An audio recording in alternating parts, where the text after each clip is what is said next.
सुन भालो करे है, ध्यान से सुन। हमेशा दिमाग में रखना कि aerobic respiration is actually stepwise. First step is glycolysis that occurs in the cytoplasm. Second, in the glycolysis step, glucose is converted into pyruvic acid. I will not go into the details of glycolysis because अलग करके पढ़ा दिया हूँ. Then after pyruvic acid is formed, oxidative decarboxylation of pyruvic acid through the PDH complex occurs, which is a 3 enzyme complex and which is embedded in the outer matrix of the mitochondria. Now from here the pyruvic acid gets converted into acetyl-CoA. The acetyl-CoA crosses the inner membrane and goes into the matrix and combines with oxaloacetic acid, adds up and forms citric acid. From citric acid then aconitate, cis-aconitate, alpha-ketoglutarate, succinate, all these kinds of acids are formed and a cycle of reaction occurs which is actually oxidative in nature. That तो glycolysis is also oxidative in nature. पूरा respiration is oxidative in nature. Oxidation हो रहा है, stepwise oxidation. तो ये reaction हुआ, होने के बाद again acetyl-CoA complex, a cycle of reaction occurs which is known as Krebs cycle or TCA cycle, which occurs in the inner matrix. And then the electron transport system occurs. And we have separately learned the details of each of the 4 steps. Today we will try to combine them. Remember that why I am saying that respiration is a oxidative process, because you will always notice that there is formation of NAD to NADH2. Means NAD is accepting hydrogen, means itself getting reduced. That is the reason why NAD is also known as reduction equivalence. That means NAD is receiving the hydrogens from the reactions that is occurring. That means the reactants are releasing the hydrogen, that means they are getting oxidized. So that's why I can say that in glycolysis step also there is formation of NADH2. In Krebs cycle step also there is formation of NADH2. In the oxidative decarboxylation step also there is formation of NADH2. Because in glycolysis state glucose is getting oxidized to pyruvic acid. In oxidative decarboxylation step, which is occurring in the outer membrane of the glycolysis occurring in the cytoplasm, oxidative decarboxylation step which is occurring in the outer membrane of the mitochondria, that is also NADH2 is producing, means pyruvic acid is getting oxidized to acetyl-CoA, and the Krebs cycle is also oxidative cycle. Are you getting my point? And also we can see from the overall equation also C6H12O6 is getting converted to CO2 plus H2O, means oxidative process. Now this NADH2 that is forming, this NADH2, all the NADH2 and the FADH2 that forms, that receives the hydrogen from the various steps of the reactions, means they are getting oxidized and NADH2 reduction equivalence is formed. These NADH2 are collected from the first step glycolysis, second step oxidative decarboxylation, that is pyruvic acid converting into acetyl-CoA, and the third step or cycle, Krebs cycle, goes into the electron transport system. In the electron transport system, the NADH2 gives the hydrogen to the complex 1, complex 2, complex 3, complex 4 and the ubiquinone, and gets converted into ubiquinol, right or wrong, and they receive the hydrogen, and the NAD gives the hydrogen to the ETS, and NADH2 gives the hydrogen to the ETH and becomes NAD, and again goes back into the mitochondria and the cytoplasm to receive again hydrogen from the next glucose molecule which is to be oxidized. I think up to this much am I being able to make myself clear? Yes, sir. Yes. Is this clear to you?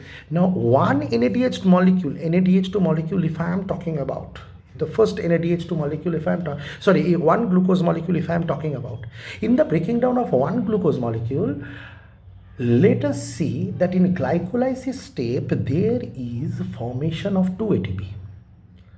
Keep this in your mind. In the glycolysis step again there is formation of 2 NADH2. Remember, these NADH2 formed in the glycolysis step or the TCA cycle step, that is Krebs cycle step or the oxidative decarboxylation step, all goes to the ETS and releases the hydrogen and gets oxidized, and then in the ETS cycle the hydrogen releases the electron, and in one portion in the inner matrix electron gets deposited, and in the lumen means the inner membrane के outer part में, in the lumen inner और outer membrane के बीच में mitochondria के positive charge gets deposited, and so there is creation of a potential difference, and hence using that potential difference the ATPase enzyme or the ATP synthase enzyme with F0 subunit and F1 subunit gets rotated and uses that oxidative energy to convert ADP adds up with a phosphorus to make it ATP. ADP plus Pi becomes ATP.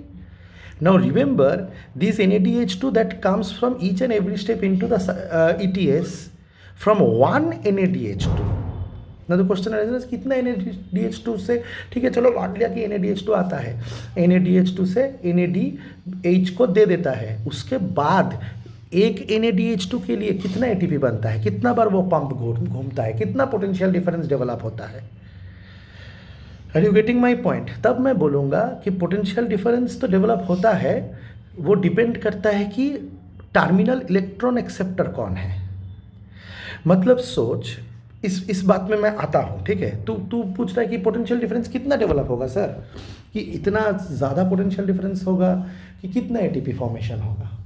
हम लोग तो class 8, 9, 10 में सीख लेते हैं कि एक glucose molecule से 38 ATP बनता है हमारे सेल में, राइट. और हम लोग ये सीख लेते हैं, लेकिन हमको तो ये भी बताइए कि जो ग्लूकोज मॉलिक्यूल से 38 ATP मिलता है वो ATP तो बनता है ATS साइकिल में, लेकिन आप अभी जब अपन डिटेल सिखा रहे हैं तब हम सिखा रहे हैं कि NADH2 फॉर्म होगा ग्लाइकोलाइसिस स्टेप में, TCS स्टेप में, PDH स्टेप में, मतलब ऑक्सीडेटिव डिकार्बोक्सिलेशन स्टेप में, और वो NADH2 आके हाइड्रोजन को दे देगा और हाइड्रोजन स्प्लिट होके H+ और इलेक्ट्रॉन में, और वो इलेक्ट्रॉन रन करेगा through the receptors complex 1, complex 4, complex 2, complex 3, complex 4, complex 1, फिर कॉम्प्लेक्स 3, फिर complex 2 plus complex 4. This is the order, और बीच में यूबिक्विनोन, राइट और रॉन्ग, और ऐसे करके जाते रहता है.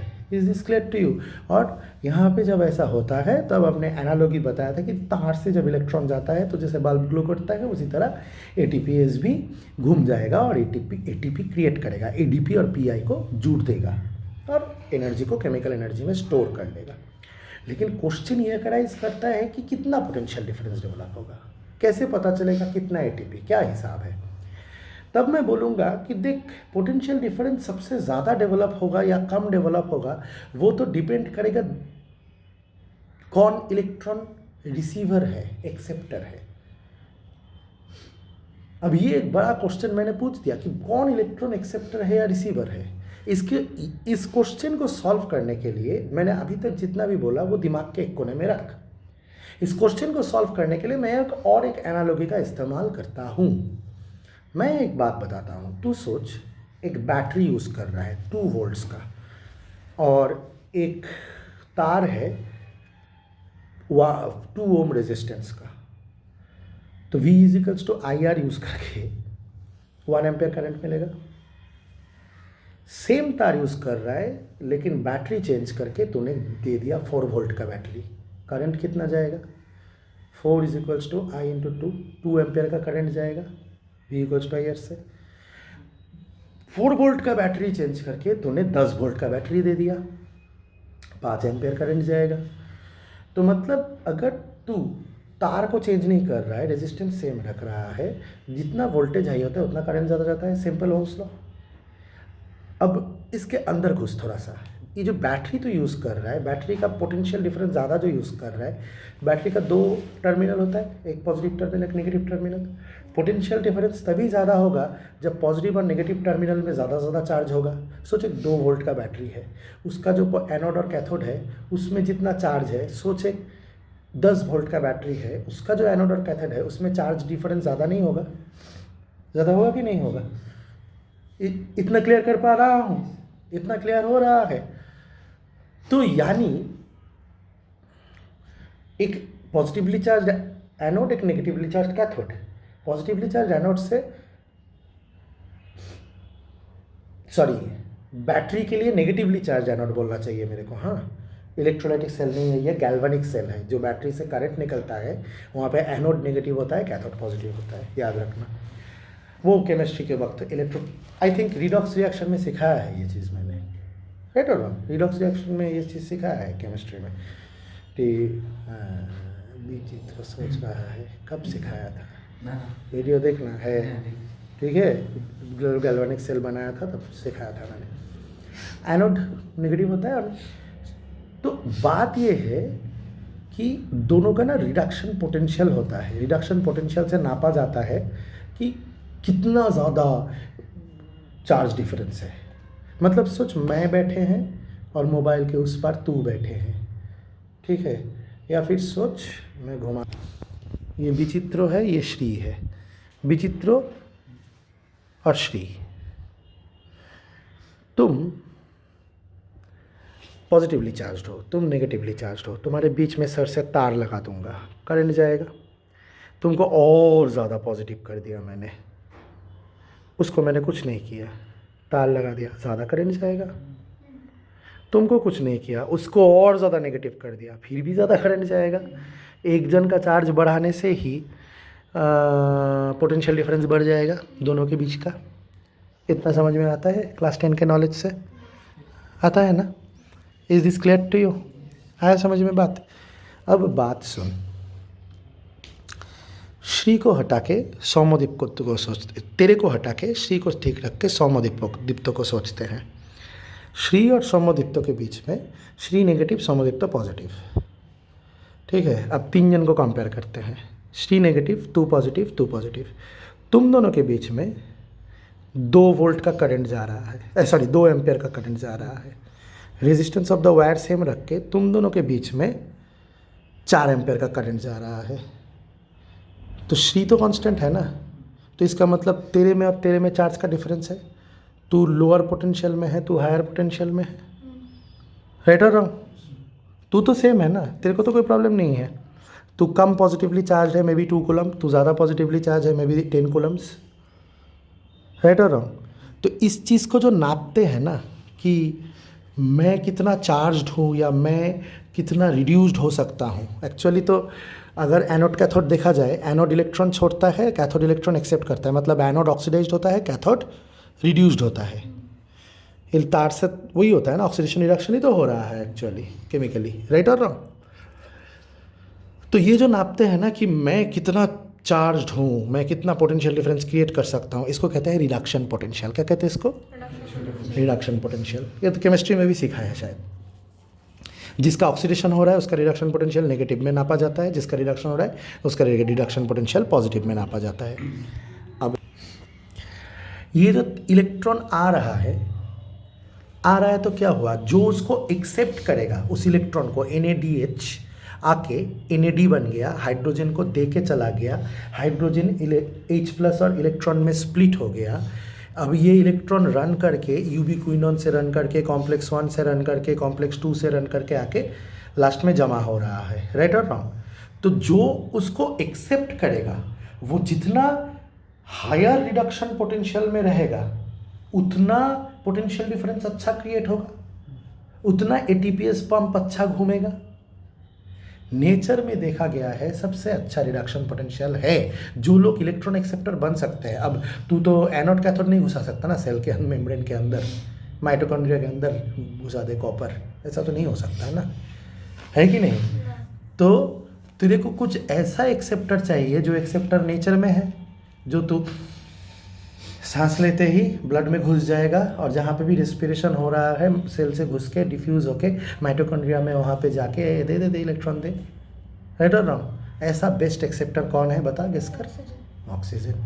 आसान गेस है, इतना बताने के बाद तो बता ही पाएगा, राइट और रॉन्ग? इसीलिए ज़्यादातर ऑर्गेनिज्म जब एवॉल्व होके, जब पहले प्रिमिटिव देखना एनारोबिक बैक्टीरिया आया था, लेकिन इवॉल्व होते होते जैसे ही फोटोसिंथेसिस स्टार्ट हुआ, ऑक्सीजन, फोटोसिंथेसिस में भी देख ऑक्सीजन बनता है, रिडक्टिव प्रोसेस है, राइट और रॉन्ग? तुम लोगों को याद होगा, पता नहीं तुम लोग मेरा स्टेटस पढ़ते हो कि नहीं, मैंने शायद एक स्टेटस दिया था कि the best, the highest reduction potential is contained by oxygen, which becomes the electron acceptor in respiration, and also is produced by plants during photosynthesis, again because it has highest reduction potential and do complement each other. They produce the oxygen which is used by us. If this is not God's engineering, then what is it? दिया था ना ऐसा status, याद है? तो ये इस कारण दिया था। ठीक है, वेला बैठा रहता हूँ, दिमाग में ये सब आता है। कल का स्टेटस समझ में आया? ऊपर से गया दिमाग के? समझना चाहता है? समझा दूँगा। ठीक है, वो अभी ये वीडियो में तो नहीं बता सकता ना उसको। अच्छा, जो मैं बता रहा था उतना समझ में आया? तो दैट्स वाई एरोबिक रेस्पिरेशन आया। समझ में आया? इस चीज़ को कहते हैं एरोबिक रेस्पिरेशन। ऑक्सीजन आके एक्सेप्टर बनेगा। Is this clear to you? आया मज़ा? समझ में आया? और जो ऑक्सीजन एक्सेप्टर बनता है, तो अभी तक लास्ट वीडियो में, शायद लास्ट क्लास के वीडियो में बोला था, अभी तक मैंने तो ऑक्सीजन का रोल ही नहीं बताया। ये है ऑक्सीजन का रोल, टर्मिनल इलेक्ट्रॉन एक्सेप्टर बनना। Is this clear to you?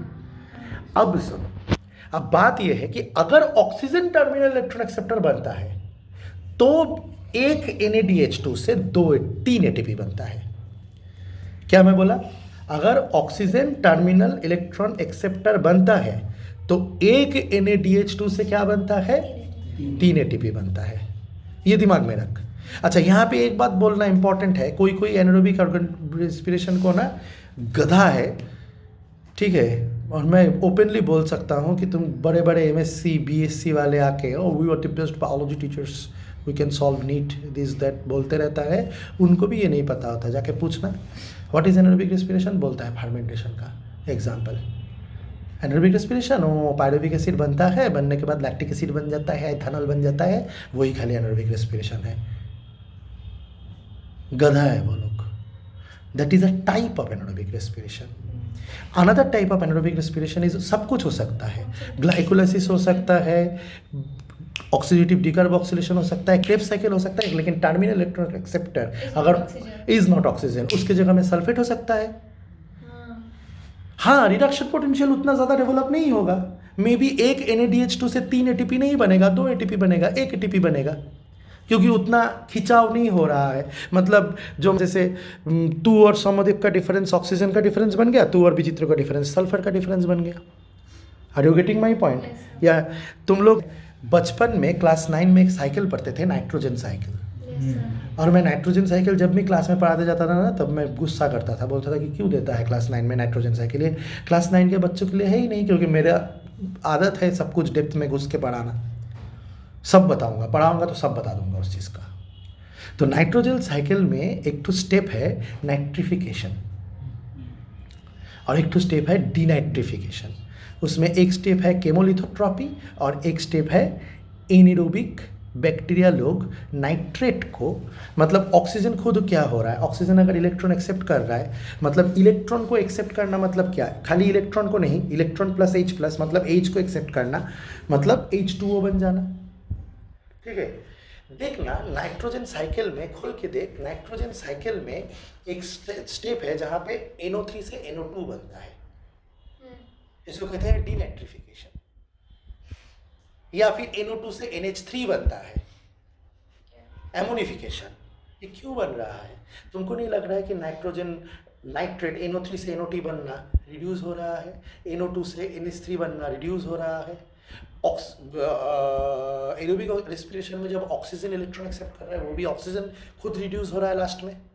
अगर ग्लूकोज ऑक्सीडाइज हो रहा है, ऑक्सीजन को तो रिड्यूस होना ही पड़ेगा ना लास्ट स्टेप में।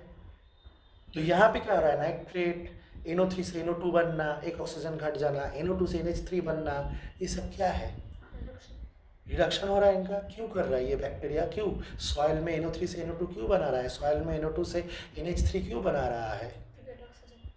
No, because they are doing anaerobic respiration. Those microorganisms are doing anaerobic respiration. They are electron acceptors, are nitrate or nitrite. ऐसे भी बैक्टीरिया होते हैं जो SO4 को H2S में बदल देते हैं। ड्रेन में होता है ये सब बैक्टीरिया, इसीलिए ड्रेन से बदबू निकलता है, क्योंकि ड्रेन के अंदर वो वहाँ पे ऑक्सीजन नहीं जाता है। वहाँ पे जो लोग गैस वगैरह छोड़ता है ना, तो ऐसी डिकम्पोज होकर एसिड वगैरह बनता है, SO4- आयन एबंडेंस में है वहाँ पे गार्बेज में, तो वो लोग SO4- को as a terminal electron acceptor use कर लेता है। सर ये सारे बैक्टीरिया मतलब क्रेब्स साइकिल, फिर ग्लाइकोलाइसिस, ये सब कर लेता है। ग्लाइकोलाइसिस तो डेफिनेटली यूनिवर्सल है, करता ही है। फिर क्रेब्स साइकिल की जगह में दूसरा कोई साइकिल करता होगा, रिसर्च कर उसको लेके, ये रिसर्च का पॉइंट है। क्या हर बैक्टीरिया क्रेब्स साइकिल एग्जैक्टली करता है? नहीं करता है। इसको लेके पेपर ढूंढ सकता है, नहीं है, नहीं करता है। शायद दूसरा कुछ करता है, लेकिन उसका एम क्या है? NADH2 बनाना। अल्टीमेटली एम क्या है? ETS साइकिल में उस NADH2 को H को ब्रेक करके इलेक्ट्रॉन को टर्मिनल इलेक्ट्रॉन एक्सेप्टर को देना, किसी को रिड्यूस करना ताकि ग्लूकोज ऑक्सीडाइज हो जाए। मज़ा आ रहा है सुन के? Yes, sir. हाँ, तो ये चीज़ है। This is what it is all about. Am I being able to make my self clear? Is this clear to you? हाँ, कोई शक? No. हाँ, No. तो चलो एनारोबिक रेस्पिरेशन का एक टाइप समझ में आया। दूसरा एक टाइप है एनारोबिक रेस्पिरेशन का जिसको हम लोग फर्मेंटेशन कहते हैं, उसको आज बाद में पढ़ते हैं उस चीज़ को। उसमें तो स्टेप ही कंप्लीट नहीं होता, सारा स्टेप होता ही नहीं है। वो तो पूरा रिसर्च हो चुका है, वो तो पुराना चीज़ है। তাহলে এবার মনে রাখবি যে যদি if oxygen becomes the terminal electron acceptor, if oxygen becomes the terminal electron acceptor, one NADH2 molecule will give rise to 3 ATPs. How many ATPs? 3. মানে একটা NADH2 মলিকিউল গিয়ে এইচটাকে দিয়ে দিবে কমপ্লেক্স 1-এ, আর NAD হয়ে চলে আসবে। ওই একটা NADH2 মলিকিউল যে এইচটা দিচ্ছে তার জন্য ATP যতটা ইলেকট্রন অ্যাকসেপ্ট করবে অক্সিজেন, যতটা পোটেনশিয়াল ডিফারেন্স ডেভেলপ হবে, ATPase পাম্প ঘুরে 3টে ATP বানায় দিবে। কটা ATP বানায় দিবে বললাম? 3টা। তাহলে তো one NADH2 will form how many ATP? 3. And one FADH2 will form 2 ATP. One FADH2 will form 2 ATPs. okay. Now in glycolysis step, how many NADH2 forms? 2.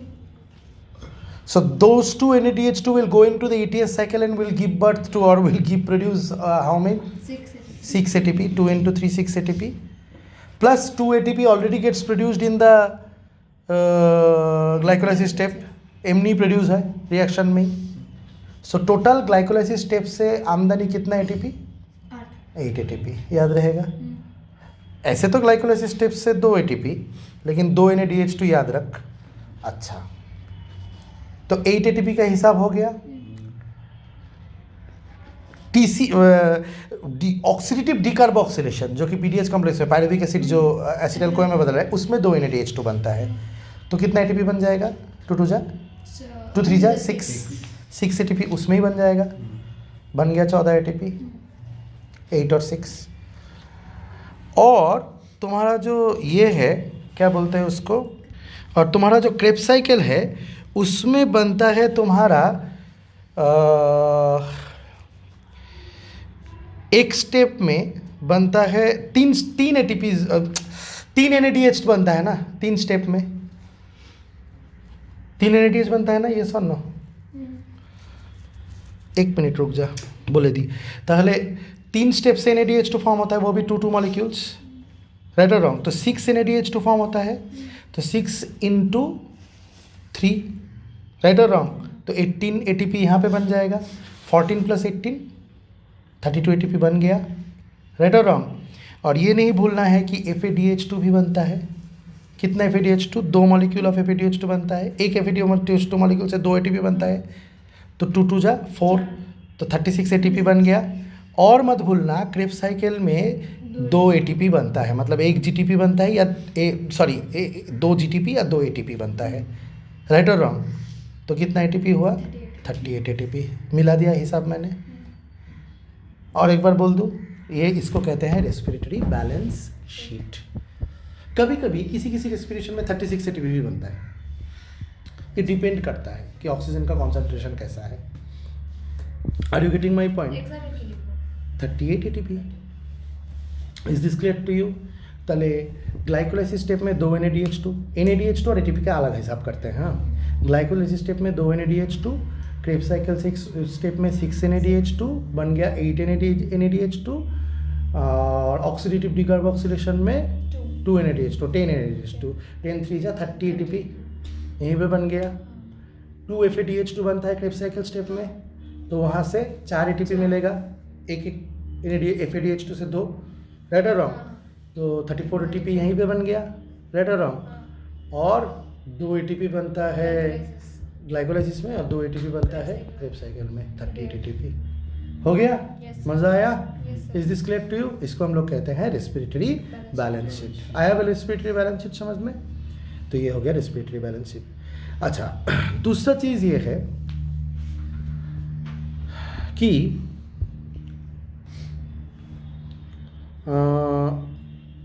Anaerobic respiration तो समझ में आया। एनारोबिक रेस्पिरेशन में इतना सारा ATP नहीं बनेगा, क्योंकि the terminal electron acceptor will be something like sulphate और may be something like nitrate, right और wrong. Sulphate will be forming H2S, nitrate will be forming nitrite और ammonia, and they will not be able to create such a huge amount of potential difference that from 1 NADH2 there will be formation of 3 ATPs. Is this clear to you? So they produce far less amount of ATPs, maybe 10, 15, this much, but much more ATPs than the fermentative bacteria. Fermentative bacteria means like lactic acid bacteria, like yeast. Lactic acid bacteria produces lactic acid. What basically happens? They lack mitochondria and everything. अच्छा sir, anaerobic bacteria भी तो mitochondria नहीं होता है उसमें भी, तो उसमें जो TCA साइकिल होता है या TCA साइकिल जैसा साइकिल होता है, TCA साइकिल जैसा सिमिलर साइकिल होता है, या फिर ETS जो होता है वो कहाँ रहता है? मेसोजोम्स। कहाँ रहता है? मेसोजोम्स में। याद रहेगा ये सब चीज़? अच्छा, और एक चीज़ बताना बाकी है कि एनारोबिक रेस्पिरेशन में हम लोग देखते हैं कि जब एनारोबिक रेस्पिरेशन हो रहा है तब एनारोबिक रेस्पिरेशन में ग्लाइकोलाइसिस स्टेप होता है। ग्लाइकोलाइसिस स्टेप में 2 ATP तो बनता ही है, वो 2 ATP वो यूज़ कर लेता है। पायरुविक एसिड बनने के बाद और ग्लाइकोलाइसिस स्टेप में 2 NADH2 भी बनता है, राइट और रॉन्ग। पायरुविक एसिड बनने के बाद pyruvic acid gets reduced to lactic acid. जब रिड्यूस होगा तब NADH जो देख, एक्चुअली ये एक बहुत इंटरेस्टिंग क्वेश्चन है कि ग्लाइकोलाइसिस स्टेप में NADH को लेके NADH2 बनता है, क्रेब्स साइकिल स्टेप में भी बनता है, NADH को लेके NADH2 H मिल रहा है रिएक्टेंट से, और नेक्स्ट ग्लूकोज जब आएगा तो NAD रिप्लेनिश कहाँ से होगा, वापस कहाँ से आएगा? क्योंकि NADH2 जाके H को देके NAD ETS साइकिल में H को देके NAD वापस आ जाता है। लेकिन जिसके पास ETS साइकिल है ही नहीं, जो लोग डायरेक्ट एनारोबिक रेस्पिरेशन करते हैं, जो लोग डायरेक्ट क्या करते हैं? एनारोबिक रेस्पिरेशन करते हैं, उन लोगों के लिए तुम क्या बताएगा? एनारोबिक रेस्पिरेशन जो लोग करते हैं उन लोग वो लोग क्या करता है? What can you say about them? Are you getting my point? तो जो लोग एनारोबिक रेस्पिरेशन करता है उन लोगों में देखा गया है कि एनारोबिक रेस्पिरेशन जिन लोगों में हो रहा है, हाँ मतलब सॉरी फर्मेंटेशन जिन लोगों में हो रहा है, वो लोग NADH2 वापस कहाँ से देगा? ये भी तो एक क्वेश्चन है। वो लोग NADH2, क्योंकि एरोबिक रेस्पिरेशन या फिर जो कंप्लीट स्टेप ऑफ रेस्पिरेशन में है वहाँ से तो ETS साइकिल से NAD वापस जाता है ना, NADH आता है, कॉम्प्लेक्स 1 को H दे के NAD बन के वापस चला जाता है, फिर से ग्लाइकोलाइसिस में एक्सेप्ट करने के लिए रेडी है, NAD से NADH2 बनता है।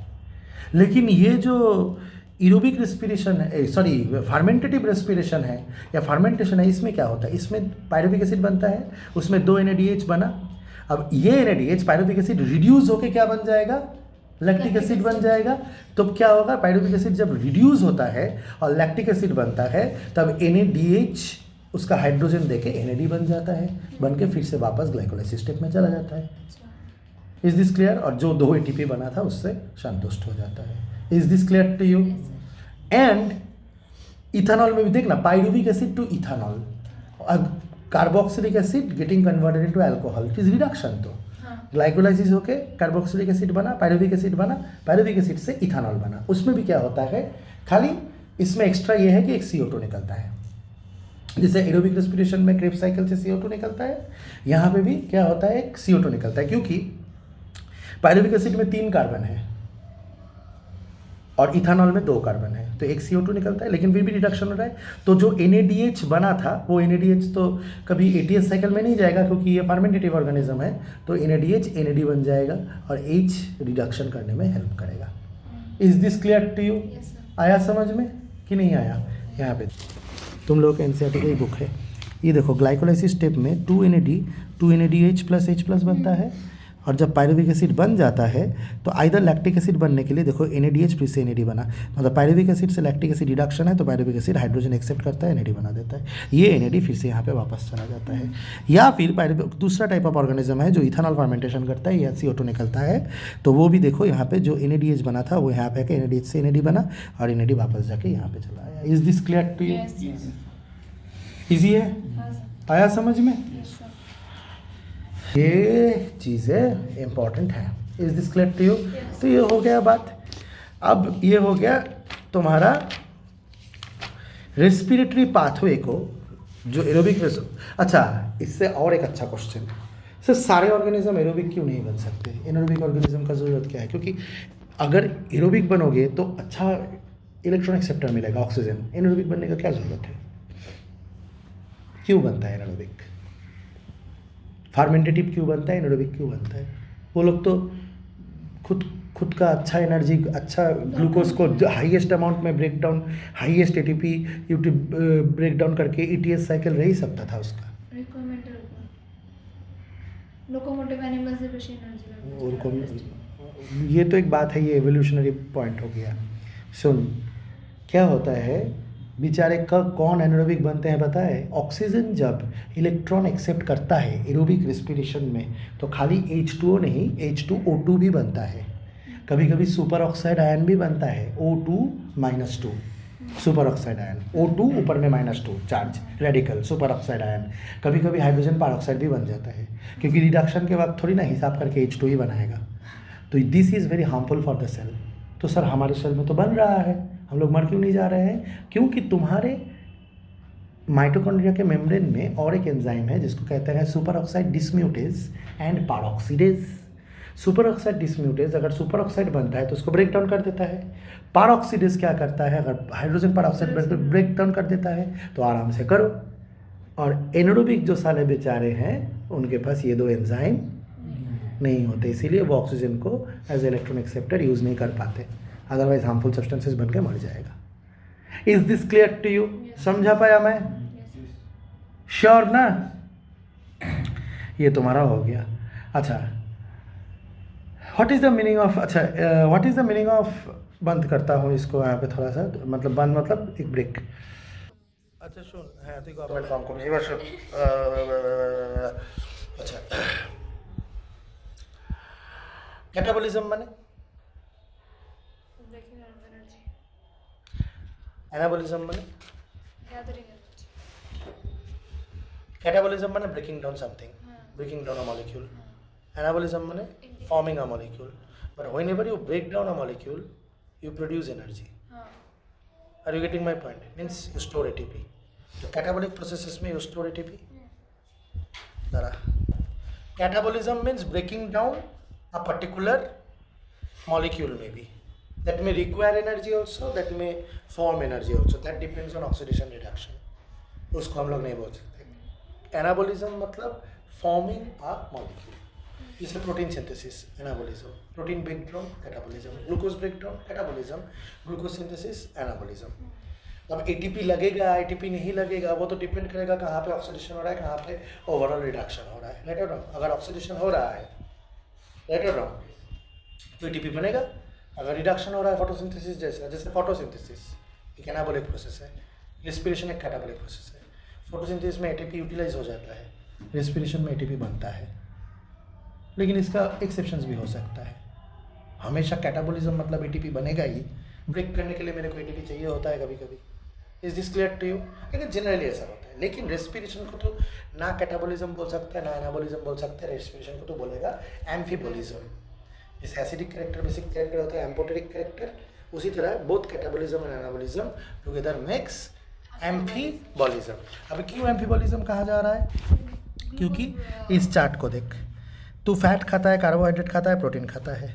प्रोटीन अमीनो एसिड में ब्रेक डाउन होता है, फैटी एसिड एंड ग्लिसरॉल में ब्रेक डाउन होता है। कार्बोहाइड्रेट शुगर्स यहाँ से ग्लाइकोलाइसिस होके फिर यहाँ से ग्लिसरॉल्डिहाइड 3 फॉस्फेट बन के पायरुविक एसिड बनता है। अमीनो एसिड से भी डीअमीनेशन होके, डीअमीनेशन मतलब एमोनिया निकल के पायरुविक एसिड बनता है। फैटी एसिड ग्लिसरॉल भी डाइहाइड्रोक्सी एसीटोन फॉस्फेट में जाता है,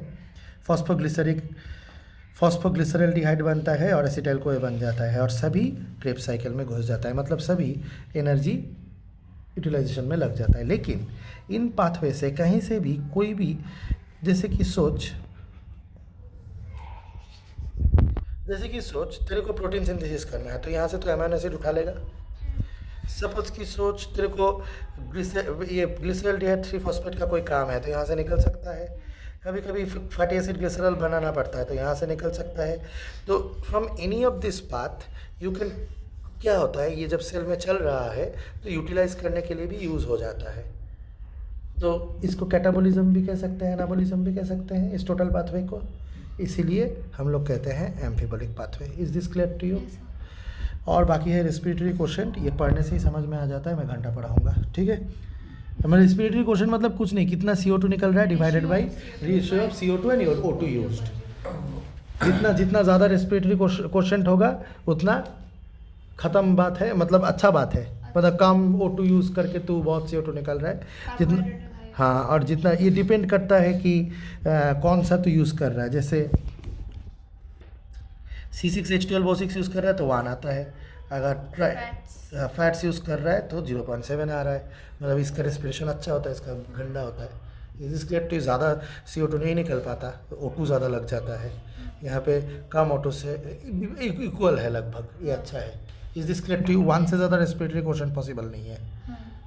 1 से ज़्यादा रेस्पिरेटरी क्वोशेंट मतलब तू कम O2 यूज़ करेगा ज़्यादा CO2 वो पॉसिबल नहीं है, समझा? ख़त्म रेस्पिरेशन।